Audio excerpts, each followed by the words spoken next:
अरे चंद्रदेव, अति उत्साह में आप अभी से कोई संकेत मत दे देना शकटासुर उत्कच को।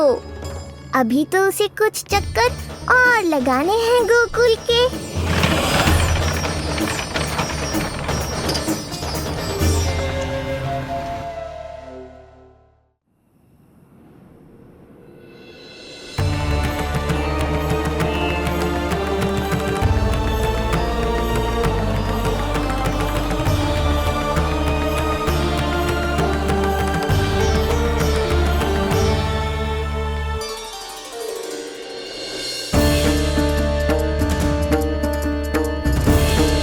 चंद्रदेव, आपका समय पूरा हुआ, अब मेरी बारी है।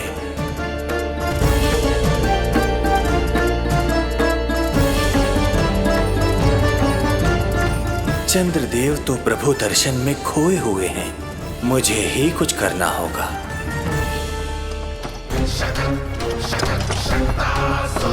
पिछले 7 प्रहर से लगभग 7 चक्कर लगा चुका हूँ गोकुल के। कहाँ है वो बालक और उसका घर? कैसे मिलेगा कोई संकेत? अब इसे संकेत देने का समय आ गया है।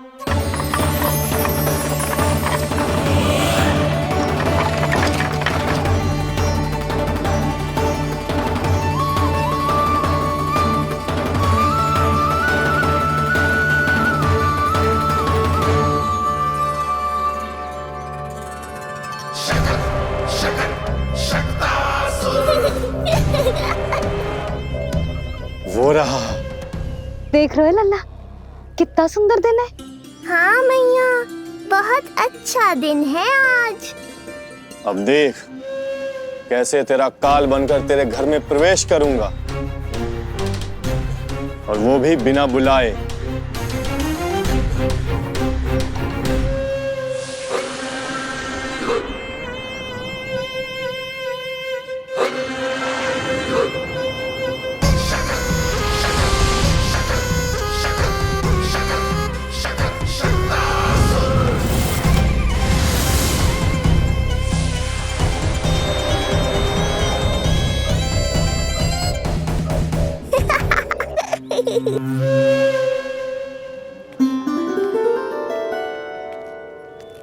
बड़ा आनंद आएगा जब नंद भवन की प्रसन्नता दुख में बदल जाएगी,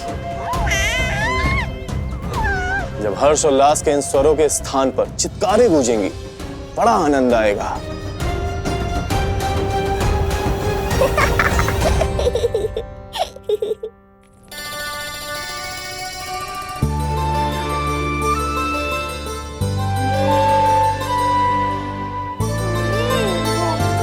यशोदा, मैंने कही थी ना बड़ा उत्सव ना करेंगे, फिर भी तुमने सभी को बुला लिया। सभी को कहा? केवल निकट के मित्र संबंधी और अपनी सहेलियों को ही तो बुलाओ है। केवल निकट संबंधियों को? ये तो पूरा का पूरा गांव आयो है। तनिक निकट से देखता हूं, पता तो चले इस बालक में ऐसा विशेष क्या है जो इसके प्राण लेने के लिए मुझे आना पड़ा। इतनी भी शीघ्रता क्या है उत्कच? प्राण देने में भी धैर्य नहीं है।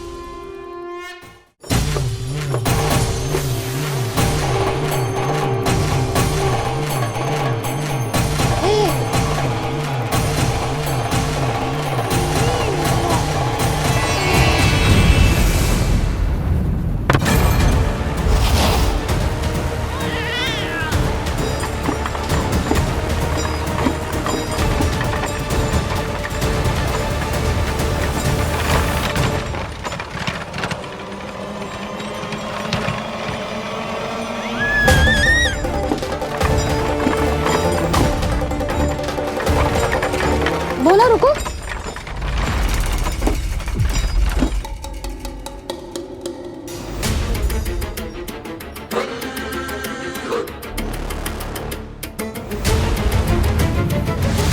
मैंने पहले ही कहा था, शकट से तुम्हारा बहुत गहरा नाता जुड़ने वाला है। शकटासुर उत्कच। सुनो जी, उत्सव आरंभ होने को है, सब अतिथि आ गए। ये दोनों इतना सारा सामान लेके भीतर कहाँ चले आ रहे हैं? भोला बंसी, गाड़ी पीछे की ओर लेकर जाओ, अभी इनको उतारने का समय ना है।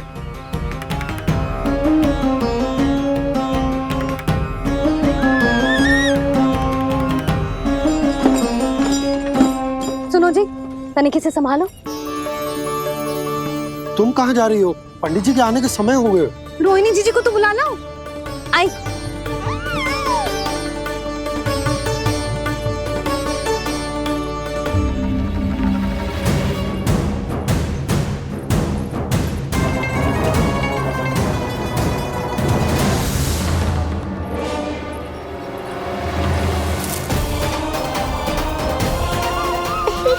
मैया हो तो ऐसी।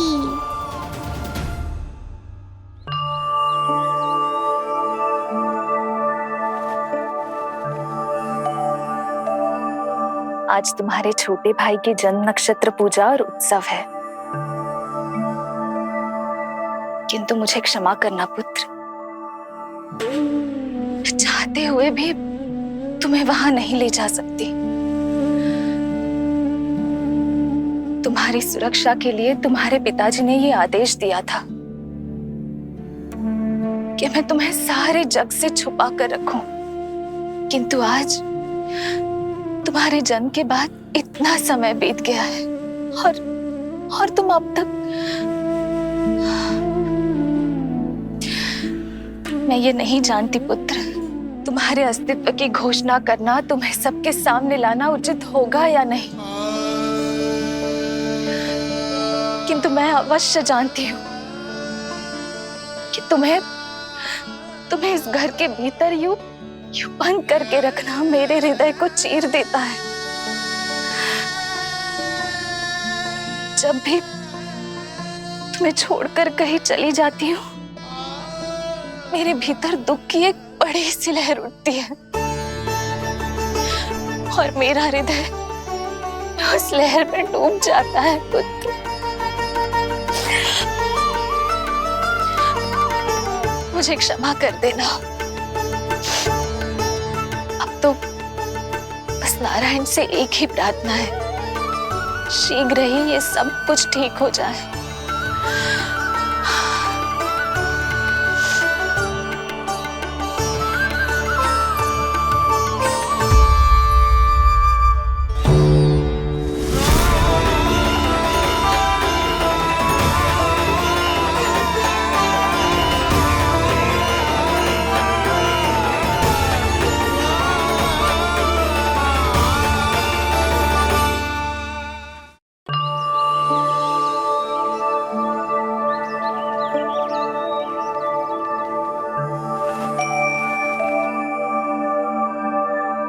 आज तुम्हारे छोटे भाई की जन्म नक्षत्र पूजा और उत्सव है,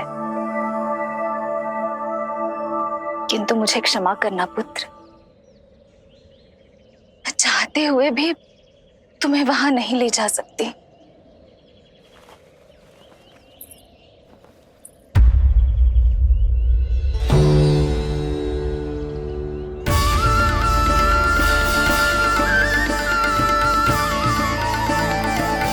अरे यशोदा, तुम, अरे तुम्हें आने की क्या आवश्यकता थी? मैं आ ही रही थी ना। चलो, पूजा का मुहूर्त बीता जा रहा है, चलो।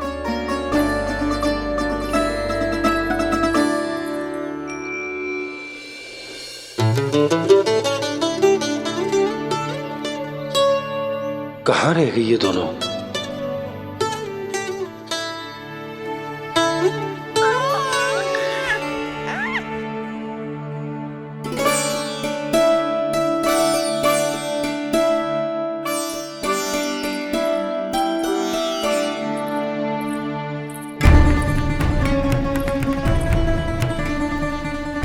तेरी मैया को क्या हो गया लल्ला? जाते समय तो इतनी उत्साहित थी और आते हुए मुंह इतना उतरा हुआ है जैसे किसी ने इसकी बछिया खोल दी। मैया बड़ी माँ के दुख से दुखी है बाबा। सब कुछ ठीक तो है?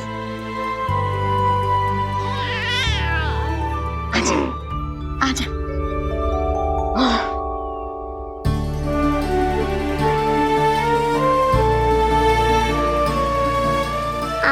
मन की इच्छा मैं बहुत अच्छी तरह समझ रहा हूँ बड़ी माँ। बस एक ही इच्छा है मन में कि मैं भी ये पूजा, ये उत्सव, ये सब कुछ अपने पुत्र के लिए कर पाती।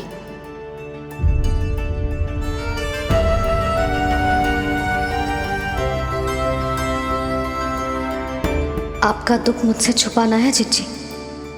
मुझे लल्ला के सारे उत्सव मनाते देखकर आपको कैसा लग रहा होगा मुझे आभास है। चिंतित ना हो मैया, आज का ये शुभ दिन बड़ी माँ की दुविधा का समाधान लेकर आएगा।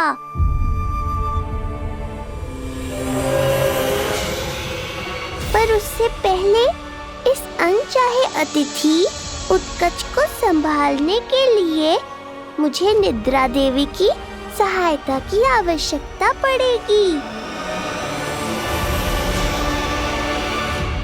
आ जाइए निद्रा देवी, यही समय है आपको दिए हुए वचन को पूरा करने का।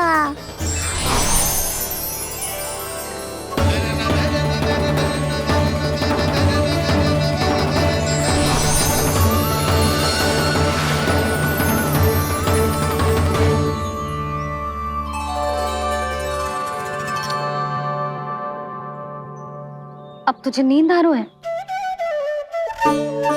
कल रात को कही थी ना अच्छे से विश्राम कर लल्ला।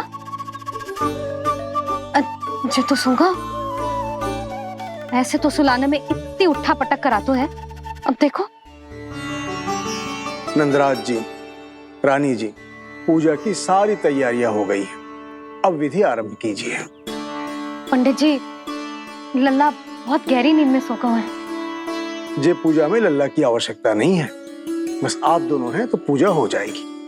यशोदा, तुम लल्ला को उचित स्थान पर सुला दो, व्यर्थ ही यहाँ इसकी नींद टूटेगी। चल लल्ला, आजा।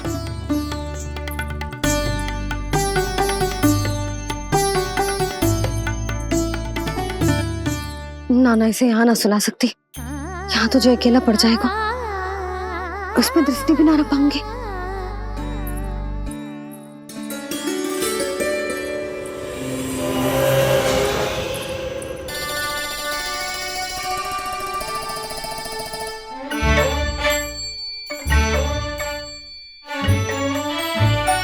यहाँ सुलाया तो जे सारी की सारी आके इसके साथ खेलने लगेंगी, शांति से सो भी ना पाए कुछ।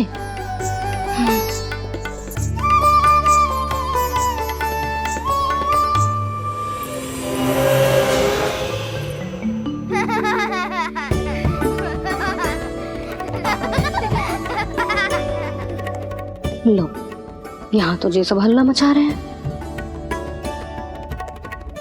ये है मेरा घोड़ा और ये है मेरी गाड़ी और ये बैठा हिरण। हाँ, वहाँ छांव में सो जाएगा और मेरा पूजा में बैठकर सीधी दृष्टि भी रख पाऊंगी इस पर।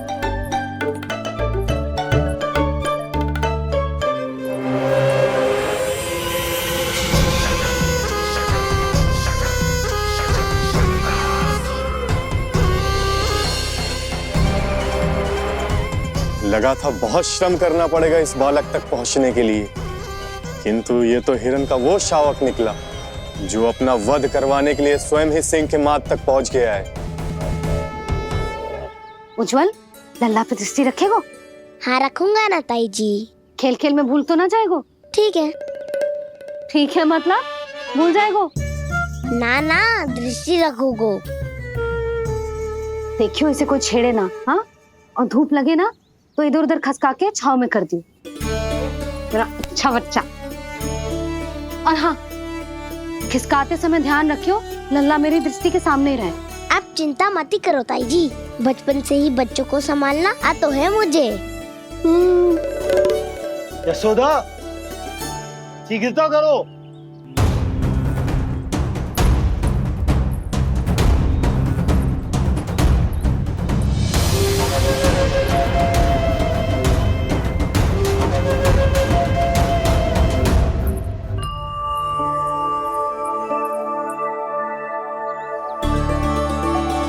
ओम शांति शांति।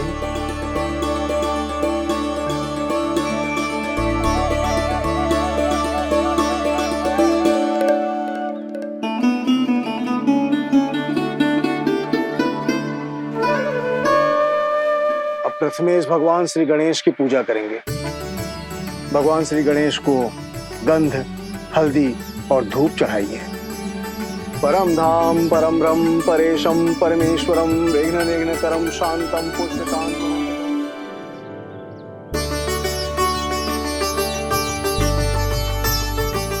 अब आप दोनों श्री हरि नारायण के ऊपर अक्षत की वर्षा कीजिए।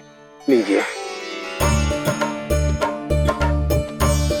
मंगलम भगवान विष्णु मंगलम गरुड़ध्वजा मंगलम पुंडरीकांक्षा मंगलाय तनो हरि।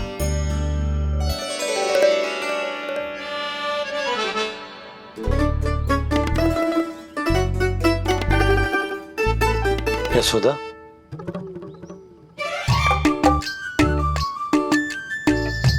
क्षमा करेगा पंडित जी।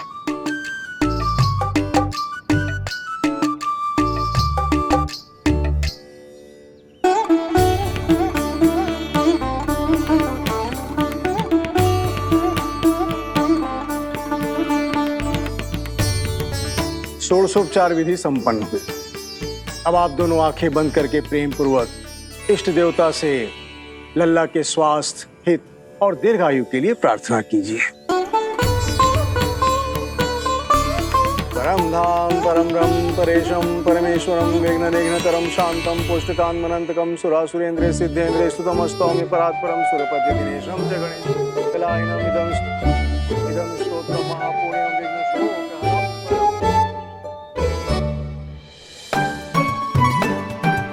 अरे ये नीलमणि के ऊपर तो धूप आ गई।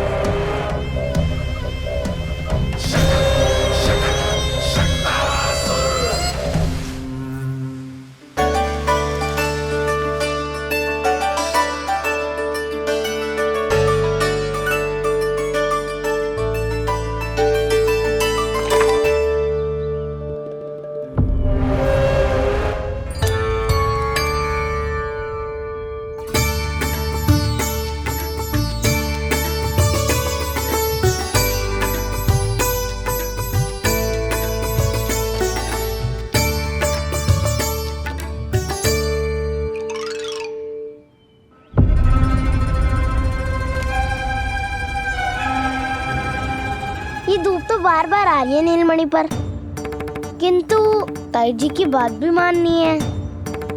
क्या करूं?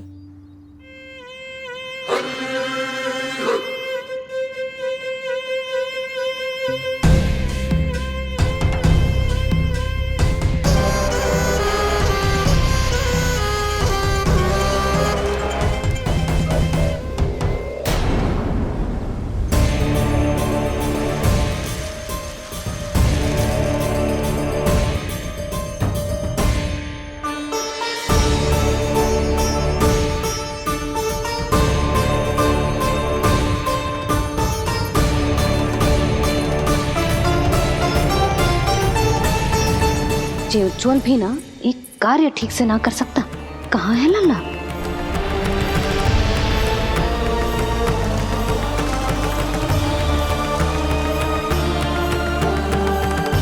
नारायणी नमोस्तुते। प्रार्थना संपन्न हुई। रानी जी, रानी जी कहाँ चली गई?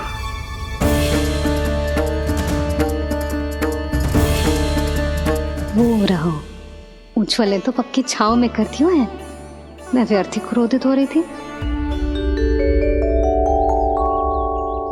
यशोदा, पूजा का संकल्प लेने के पश्चात ऐसे ऐसे उठकर जानो ठीक ना है।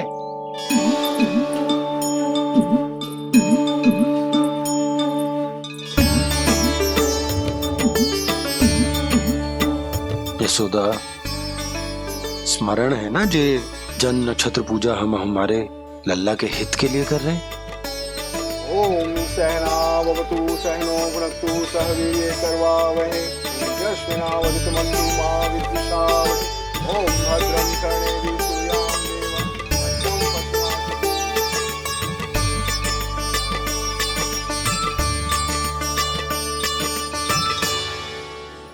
अरे वाह, अब तो मेरा कार्य और भी आसान हो गया। इसी सकट के नीचे कुचल दूंगा इस दुष्ट शिशु को। महाराज कंस को उनके जीवन का सबसे शुभ समाचार दूंगा मैं। मेरी आशा है महाराज कि इस बार भी आपकी आशाओं पे कहीं हिमपात ना हो जाए। उत्कच अपना कार्य अवश्य करेगा अस्ति, बल्कि अब तक तो कर भी चुका होगा। बस अब कुछ ही क्षण में शुभ समय।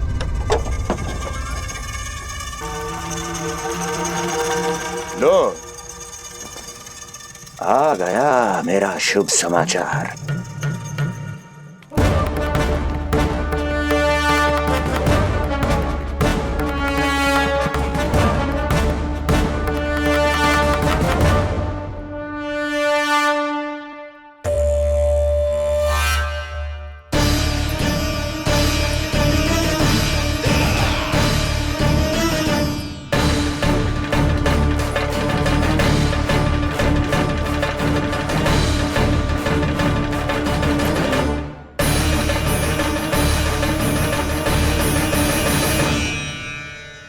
शुभ समाचार की प्रतीक्षा कर रहे थे आप, पर आया कौन?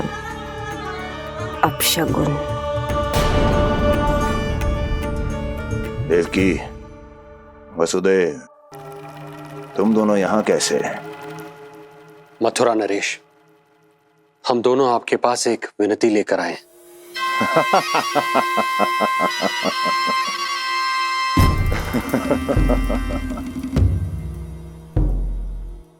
जानते हो वसुदेव, मुझे आश्चर्य इस बात का नहीं कि तुम मेरे पास विनती लेकर आए हो। मुझे आश्चर्य इस बात का है कि तुमने ये सोच भी कैसे लिया कि तुम्हारी विनती यहां स्वीकार करी जाएगी। मैं जानती हूँ आपके हृदय के किसी कोने में हमारे बचपन की स्मृतियां अभी भी जीवित है। आपको स्मरण है, मैं आपकी वही बहन हूं जिससे आप इतना प्रेम करते थे कि अपना सब कुछ। बस सीधा सीधा बोल, क्या चाहिए तुझे? अधिक कुछ नहीं महाराज, हम दोनों एक बार गर्ग ऋषि के दर्शन करना चाहते हैं। महल से बाहर जाना चाहते हैं ये। महाराज, इन्हें इतनी छूट देने की आवश्यकता नहीं है। पर आपको यह सुनकर अच्छा नहीं लगेगा महाराज कि आपकी बहन और आपका बहनोई आपसे कुछ छुपा रहे हैं। मेरे दुखों का भार मेरे सहन शक्ति से अधिक हो गया था, इसलिए बहुत साहस बटोर कर आई हूं। अपनी छोटी बहन की इस छोटी सी विनती को अस्वीकार मत कीजिए भैया।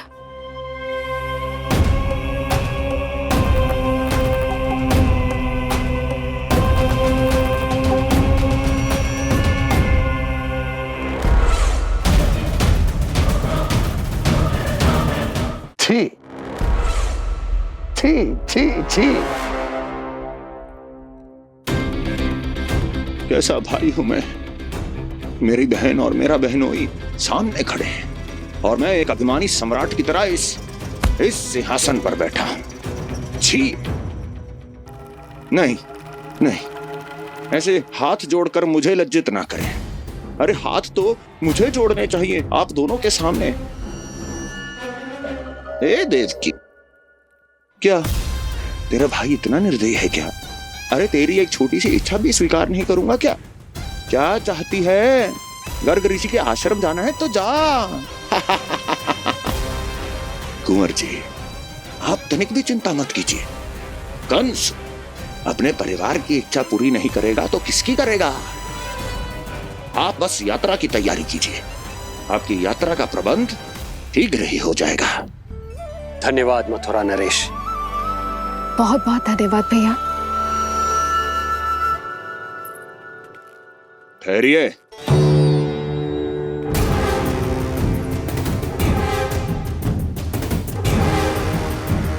अरे आप दोनों को अकेले कैसे जाने दूं?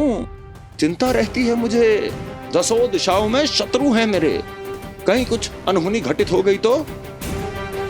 कुंवर जी, आप एक काम कीजिए, आप दुर्जन को साथ ले जाइए।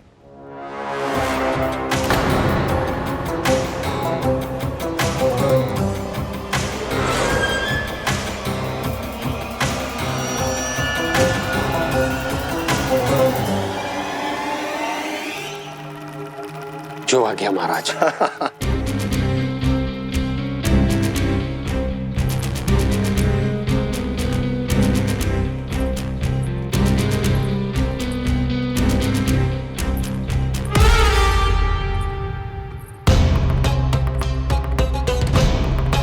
आपने इन्हें जाने की आज्ञा क्यों दी स्वामी? मेरा सुझाव क्यों नहीं माना आपने? हर समय तुम्हारा सुझाव मानना आवश्यक नहीं है प्रिय। जाल बिछा दिया है ये देखने के लिए कि ये दोनों मेरे विरुद्ध क्या षड्यंत्र रच रहे हैं।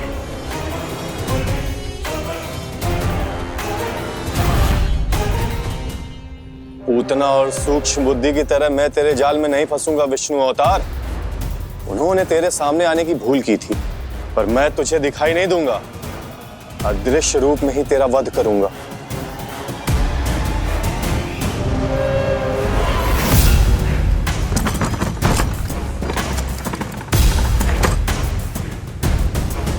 तेरी मां तुझे साधारण से धूप से बचाना चाहती थी।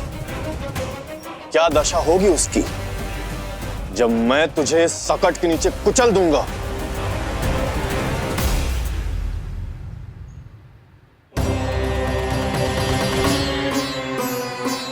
जाने ये पूजा कब समाप्त होगी? कहीं उठ तो ना गया होगा मेरा लल्ला। मुझे उसे देखना है। पर जो पंडित जी है कि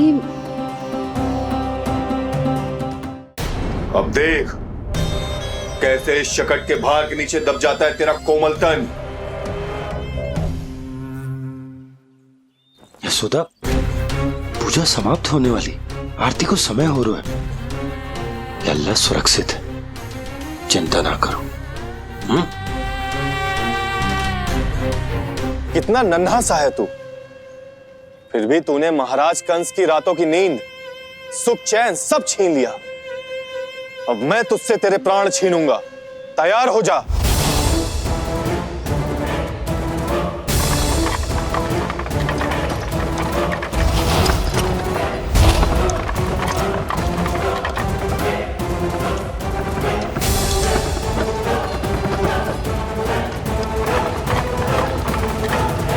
ये क्या हो रहा है?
प्राण कब इसके तन से विदा ले लेंगे इसे पता ही नहीं चलेगा। ताई जी! जशोदा ताई जी!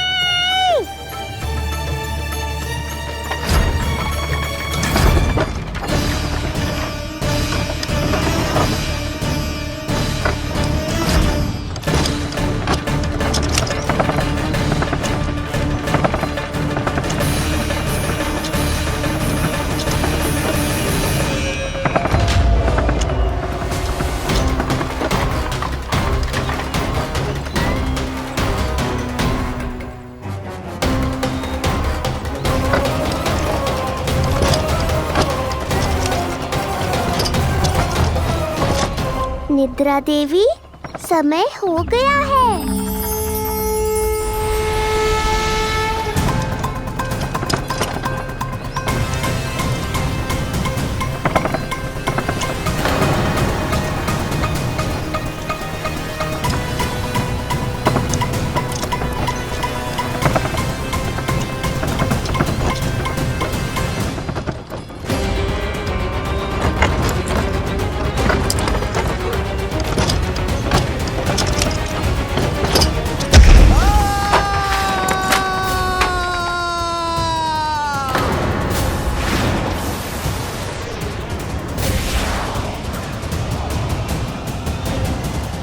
बोलो श्री नारायण भगवान की जय।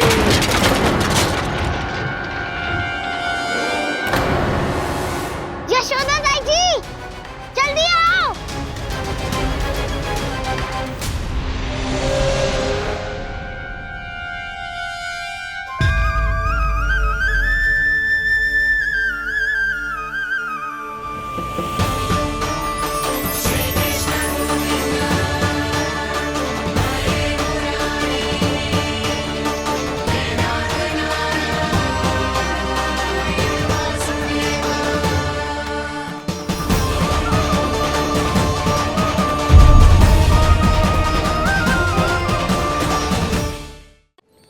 बोलो श्री नारायण भगवान की जय।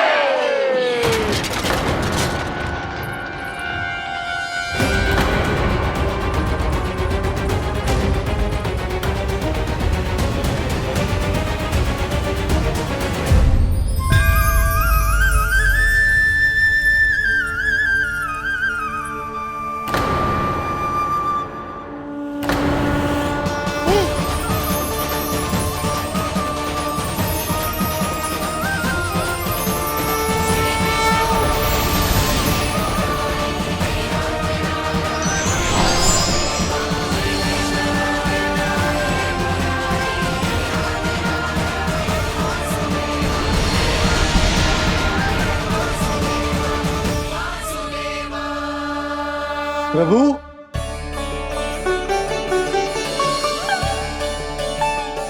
प्रभु, मैंने आपके अवतार को हानि पहुंचाने का प्रयास किया, फिर भी आपने मुझे दर्शन दिया। देने ही पड़े। तुम्हें मेरे चरणों का स्पर्श जो मिल गया, तुम्हें आश्चर्य हो रहा होगा। एक साधारण से स्पर्श से तुम्हें वो मिला जो बड़े से बड़े ऋषियों को भी कठिन से कठिन तपस्या के बाद भी नहीं मिलता। इसका उत्तर तुम्हारे अतीत में छुपा है। दैत्य हिरण्याक्ष के पुत्र के रूप में तुम्हारा जन्म हुआ था। शीघ्र ही तुम बहुत अधिक विशाल और असीम बलशाली हो गए थे, पर तुम अपनी शक्ति का प्रयोग अनुचित ढंग से करते थे। एक दिन तुमने महर्षि लोमस के आश्रम में बहुत ही उत्पात मचाया, हरे भरे वृक्षों को नष्ट कर दिया।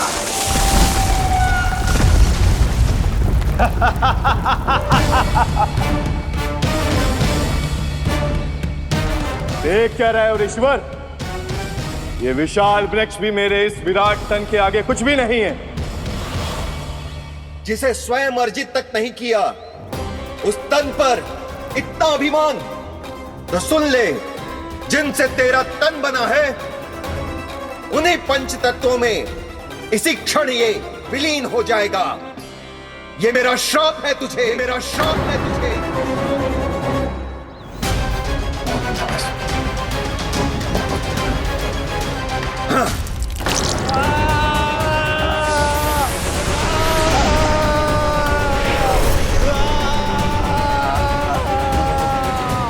पर तभी तुम्हें अपनी भूल का आभास हुआ और ऋषि लोमस से तुमने क्षमा याचना की। क्षमा करे ऋषिवर, क्षमा करे। मैं मूर्ख, अभिमानी हूँ, अज्ञानी हूँ, परंतु आप तो दया के सागर है। कृपा करे ऋषिवर, कृपा करे। बिना तन के मैं कैसे जीवित रह पाऊंगा? तुम जीवित भी रहोगे और अपने दैनिक कार्यों का संचालन भी कर पाओगे, किंतु सजीव प्राणियों या निर्जीव वस्तुओं की सहायता से। ऐसा जीवन तो मृत्यु के समान है ऋषिवर। इससे अच्छा है आप मुझे जीवन से मुक्ति दे दो। मुक्ति भी अवश्य मिलेगी तुम्हें, पर जब तुम परम प्रभु श्री हरि नारायण के चरणों का स्पर्श करोगे। और यही नहीं शक्तासुर, कल जब तुम मुझे खोज नहीं पा रहे थे तब भी तुमने हार नहीं मानी। 7 प्रहर तक 7 बार मेरी और मेरे गोकुल की परिक्रमा की। इस क्रम में तुमने अनजाने में ही अपना पश्चाताप पूरा किया और पुण्य अर्जित कर लिया। इसलिए मैं तुम्हें मोक्ष प्रदान करता हूं।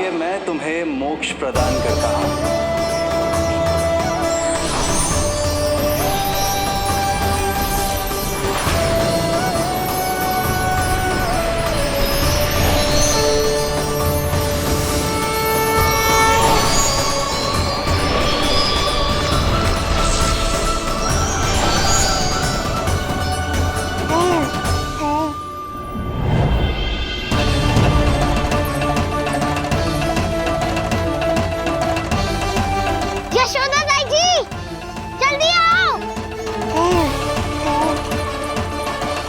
नीलमणि, मेरा लल्ला। लल्ला, तुझे कुछ हुआ तो ना है ना? तुम ठीक तो है ना? मेरा नीलमणि, मेरा प्यारा बच्चा।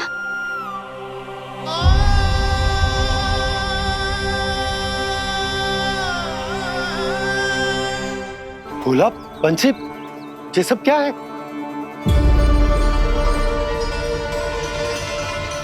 उज्जवल, ये किसने करो है? और देख, कहानी मत सुनाइयो। उज्जवल पुत्र, कैसे हुआ ये सब? किसने किया? और किसने? महाबली नीलमणि ने, बड़ी ताई जी।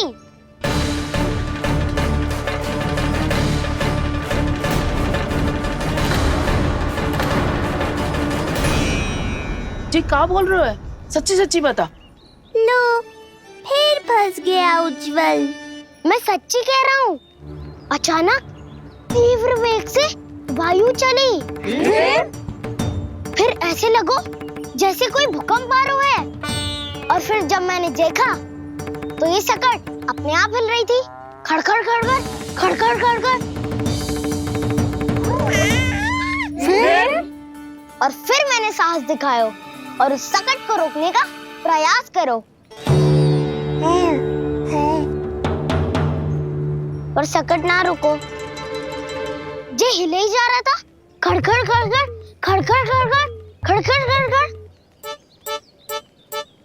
और फिर ऐसे ही हिलते हुए अचानक से आगे बढ़कर सीधा नीलमणि के ऊपर चला आए हो।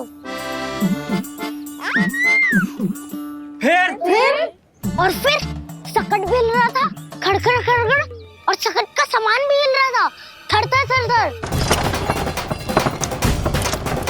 ऐसा लगो जैसे सकट नीलमणि को कुचलने को।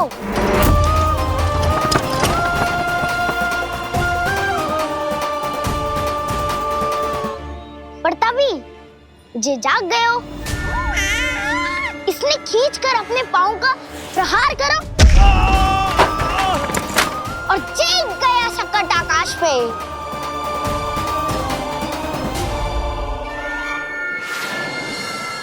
और फिर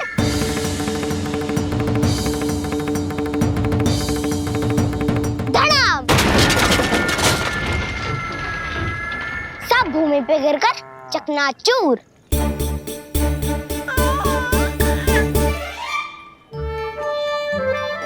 मैं सच्ची कह रहा हूँ ताई जी, नीलमणि के पैर का स्पर्श होते ही वो सकट ऐसे वायु में उड़ी जैसे कोई फूल। अच्छा, और जो तेरे हाथ में ये माखन है, ये भी अपने आप उड़ के आ गया होगा ना? हाँ, मैं सच्ची कह रहा हूँ। सदा बड़पोलापन, ये अच्छी बात ना है लल्ला। सत्य बता। मैया, मैं सत्य बोल रहा हूँ। ये सकट अपने आप ही आयो था और नीलमणि के प्रहार करते ही दूर जा गिरो। अरे, ये बड़बोले से पूछने से अच्छा है कि हमें स्वयं विचार करना चाहिए कि ये सकट टूटा कैसे। हाँ नंदराज, हाँ, हम भी आरती के लिए भीतर चले गए थे। हाँ। अरे आप सब मेरा विश्वास क्यों ना कर रहे हो? नीलमणि के प्रहार से ही उज्जवल, सकट बहुत पुराना था, पहिया ढीला होकर खुल गया होगा। यशोदा, अनेक कारण हो सकते हैं, चिंता करने की कोई आवश्यकता ना है। मैं चिंता क्यों करने लगी भला? मेरे नीलमणि के गले में रक्षा वाला कंठक पहले से ही है, और हम जैसा पूजा पाठ इतने विधि विधान से इसी के लिए तो कर रहे हैं, है ना पंडित जी? हाँ रानी जी। तो बस फिर मेरे लल्ला को कछु क्यों होने लगा? और आप सब स्वयं ही देख लो ना, जे इतना बड़ा संकट टूट के बिखर गया है, किंतु मेरे लल्ला को एक खरोच भी ना आई। इसका अर्थ तो यही है ना कि हम जो भी कर रहे हैं सही कर रहे हैं। मुझे चिंता करने की कछु आवश्यकता ही ना है। चलो सब भीतर चलते हैं।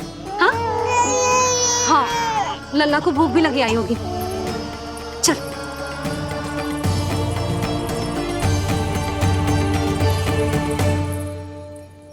नंदराज जी, अब हमें भी आज्ञा दीजिए। प्रणाम पंडित जी। ध्यान कहाँ था तुम दोनों का? और अधिक सावधान रहने की आवश्यकता थी ना। क्षमा कीजिए नंदराज।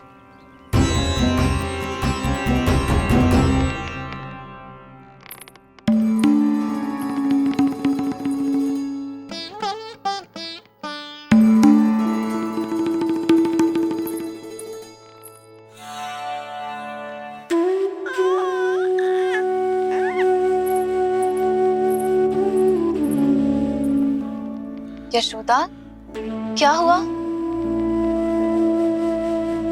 बोलो ना, क्या सोच रही हो? मुझे बहुत चिंता हो रही है जीजी। मेरे लल्ला के साथ कुछ ना कुछ दुर्घटना होती रहती है। अरे, अभी बाहर ही तुम सबको समझा रही थी, अब भीतर आते ही क्या हो गया तुम्हें? बाहर समझाने वाली मैं ना थी जीजी, वो तो गोकुल की रानी जसोदा थी, किंतु भीतर से मैं अपने नीलमणि की मैया हूँ, बस। और एक मैया को कितनी चिंता होती है, से आपसे अधिक कौन जान सकता है। बहुत बड़ा धक्का लगा है मैया को इस घटना से।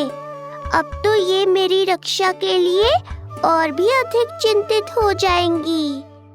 यंत्र का कंठक, पूजा पाठ, इतने सारे प्रहरी, सुरक्षा के प्रबंध, यदि इतने सबके बाद भी मैं अपने लल्ला की रक्षा न कर पाई तो मुझसे अधिक अभागी कौन हो सकती है? मैं तुम्हारे मन की दशा समझती हूँ यशोदा। इसी चिंता के कारण ही तो मैंने आज तक अपने पुत्र को छुपा कर रखा है। मैं जानती हूँ जीजी, मैं समझती हूँ। मैंने तो नीलमणि के लिए इतने सारे संस्कार भी करो है, पूजा पाठ की है, किंतु मैंने तो आज तक अपने पुत्र का एक भी संस्कार नहीं किया है।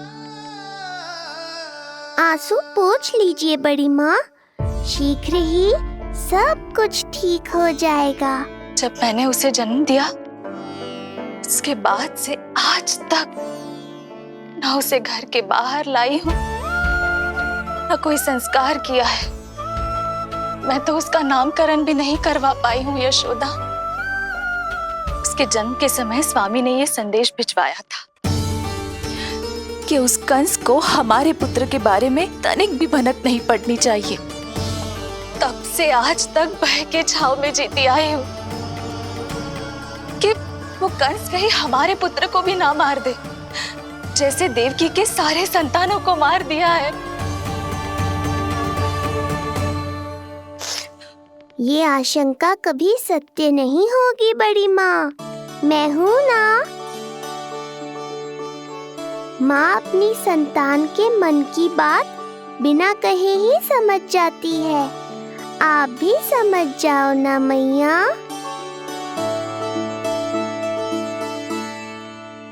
जीजी, हमें रोना ना चाहिए। हमें देख के लल्ला भी रो रहा है। मैया, आपकी सहायता की आवश्यकता है मुझे। मुझे ऐसे क्यों लग रहा है जैसे ढलना मुझसे कुछ कहना चाह रहा है। दाऊ को हम सबसे दूर कब तक रखेंगे बड़ी माँ? ये सोच रहे होगो कि अब तक आपने इसके दाऊ को छुपा के क्यों रखो है। मैं उनसे मिलना चाहता हूँ मैया। चिच्ची, कितना मन करता होगा ना इसका अपने दाऊ से मिलने का। और आपके लल्ला का भी तो मन करता होगा ना कि अपने छोटे भाई को मिले। कितनी बातें करते हैं हम दोनों की इनके सामने। हाँ यशोदा, मैं भी अपने पुत्र को नीलमणि के बारे में सब कुछ बताती हूँ। तो बस फिर हमें साथ साथ रखिए ना। मेरा आधा हिस्सा है वो, उनके बिना मैं अधूरा हूँ मैया। ये दोनों भाई एक दूसरे के बिना अधूरे हैं जिज्जी। हमें इन दोनों को साथ ही रखना चाहिए। आप ही सोचो, यदि नीलमणि की रक्षा होगी तो आपका लल्ला भी तो सुरक्षित रहेगा। तुम सच कह रही हो यशोदा, हमें इन दोनों को मिलाना चाहिए और साथ में ही रखना चाहिए, सुरक्षित। तब तो शीघ्र ही पंडित जी को बुलाकर हमें शुभ मुहूर्त निकलवाना चाहिए। शुभ मुहूर्त? हाँ, शुभ मुहूर्त। दोनों भाइयों के मिलन के साथ साथ उनका नामकरण संस्कार भी करवा देते। अब अपने दाऊ से मिलूंगा मैं।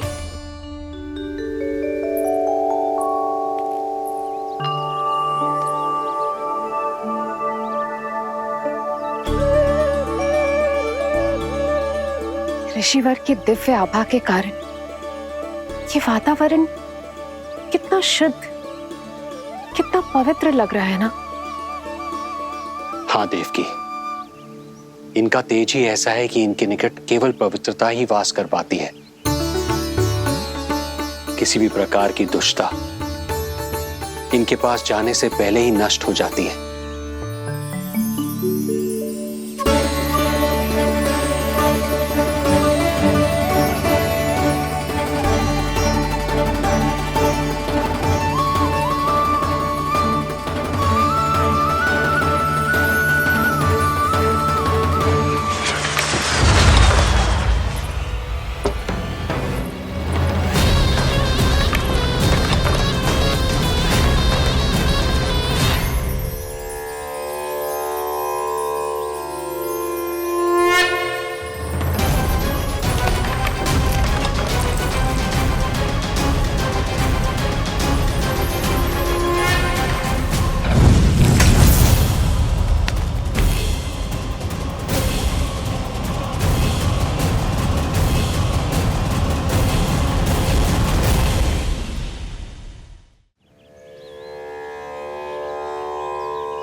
इनका तेज ही ऐसा है कि इनके निकट केवल पवित्रता ही वास कर पाती है।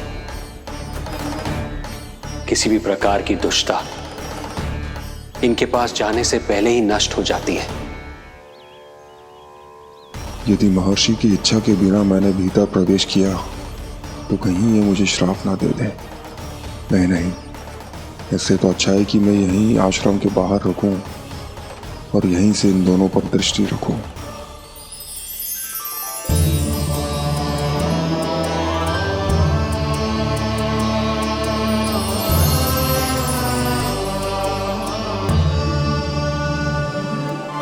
आपके आने का आभास हो गया था राजन। गुरुदेव, जो संतानें हमने खो दी है उनका श्राद्ध करवाने की विनती लेकर हम आपके पास आए हैं। आपका आना व्यर्थ नहीं जाएगा राजन, परंतु मुझे आभास हो रहा है श्राद्ध कर्म इस भेंट का एकमात्र कारण नहीं है।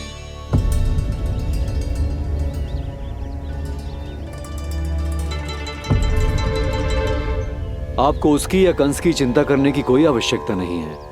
निश्चिंत होकर बताइए कि आपकी इच्छा क्या है।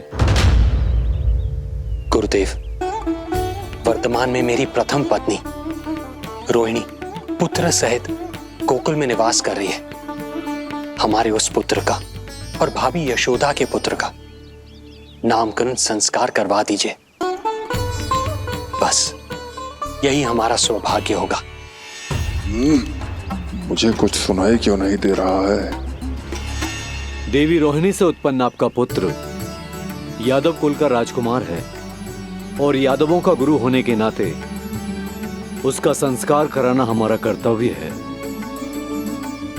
परंतु यशोदा पुत्र का नामकरण वो आप मुझसे क्यों करवाना चाहते हैं?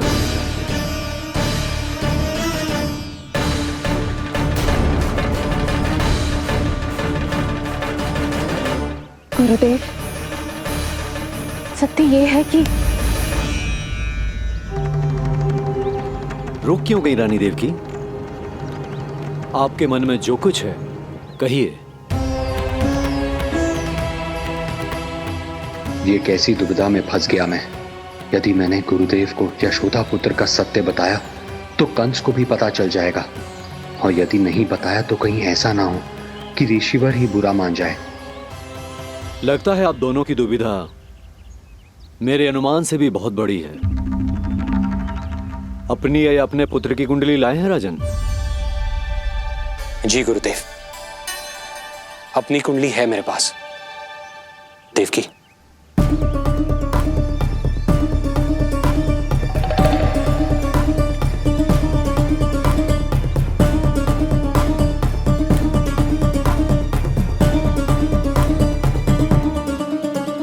जो रहस्य आप नहीं बता पा रहे हैं राजन, वो ये कुंडली बताएगी।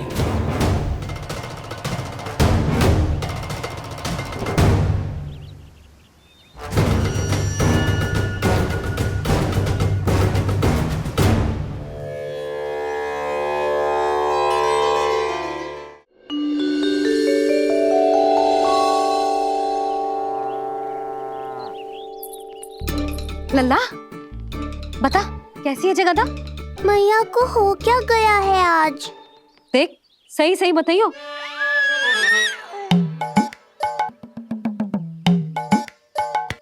अच्छी है ना? पसंद आएगी ना उसे? हाँ? या फिर जे मोर पंख वाला मुकुट दे दूं? पहली बार मिल रहा है तू, उपहार तो देना चाहिए ना?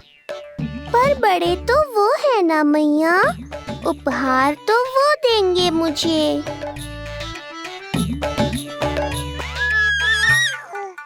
ना ना, मोर पंख वाला मुकुट तो मेरे लल्ला का है ना, जे ना दे सकते। तेरे जैसा कोई कंठक या चांदी वाला कड़ा दे दूं? हाँ?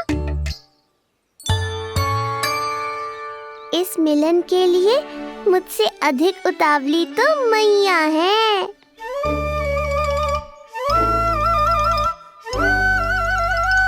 अच्छा, जे उपहार छोड़, तू तो जे बता कि तू उसे बुलाएगा क्या कह के? अन्य सभी के जैसे बड़े भैया या गांव वालों के जैसे दद्दा बुलाएगो, या फिर बड़े नगरों में जैसे बुलाते हैं ज्येष्ठ भ्राता बुलाएगो, या फिर प्रेम से बुलाएगो दाऊ बुलाएगो ना?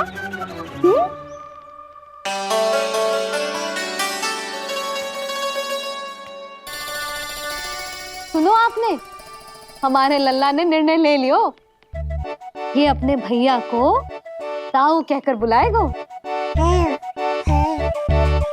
अरे वाह, लल्ला ने बोलना भले ही ना सीखो, परंतु तुम्हें बता दियो। और नहीं तो क्या, लल्ला कुछ कहे ना कहे माँ तो समझ जाती है ना लल्ला?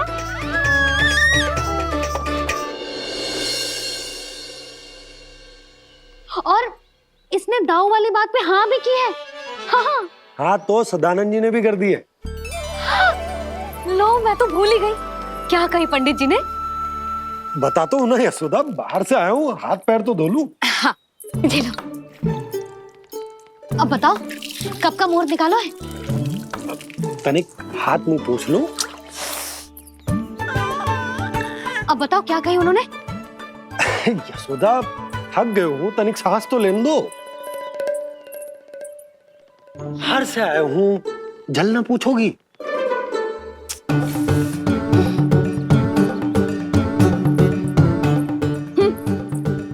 अब बता दो जी।